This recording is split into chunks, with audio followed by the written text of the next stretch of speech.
জলায় এবারও কয়েক হাজার পরিযায়ী পাখি আশ্রয় নিয়েছে। এদের বেশিরভাগই জলচর পাখি, পানির উপর বিশ্রাম নিচ্ছে। কিছু পাখি গাছ, ডাল, ডাঙ্গা এবং কচুরিপানার উপর অবস্থান নিয়েছে।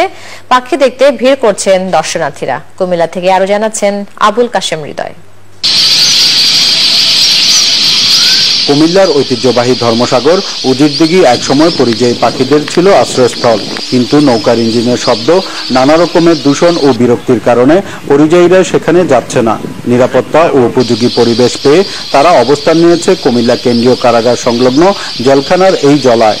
এবার এসেছে বালিহাঁস, রাঙ্গাময়ূরী, পান্থমুখী, চখাচখি ও খঞ্চনা সহ রং বেরঙের নানা পাখি। এছাড়া এখানে দেশি পাখিরও আনাগোনা দেখা যায়। বিভিন্ন দেশ থেকে বিভিন্ন প্রজাতির পাখি এখানে আসে, ওদের কলকাগুলি দেখতে খুব ভালো লাগে। একটু কমে আসছে পাখি, কারণ ওই যে আবর্জনা হয়ে গেছে, তো পরিষ্কার থাকলে আর পাখি আসতো আর কি। নভেম্বরের শুরুতে পরিযায়ীদের আসা শুরু হলেও মধ্য জানুয়ারিতে এদের সংখ্যা বেড়েছে। জলাশয় থেকে ঝাঁকে ঝাঁকে আকাশে উঠছে পাখি। পরিযায়ী পাখি শুধু প্রকৃতির সৌন্দর্যই বাড়ায় না, পরিবেশের ভারসাম্য রক্ষা করে। এদের জন্য উপযোগী পরিবেশ তৈরির তাগিদ দিলেন পরিবেশ প্রেমীরা।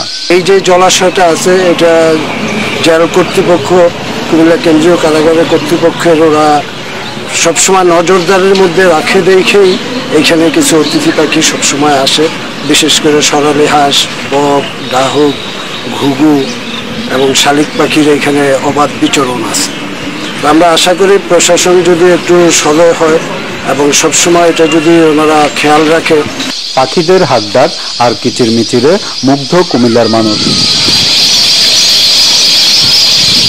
উপযোগী পরিবেশ পেলে এই জলাশয়ের মতো অন্য জলাশয়গুলোতেও পরিযায়ী পাখিদের আনাগোনা বাড়ত।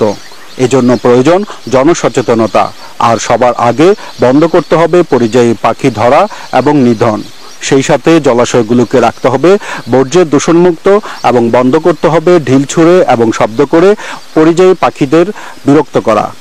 কুমিল্লার জেলখানা জলাশয় থেকে আবুল কাশেম হৃদয়, চ্যানেল আই।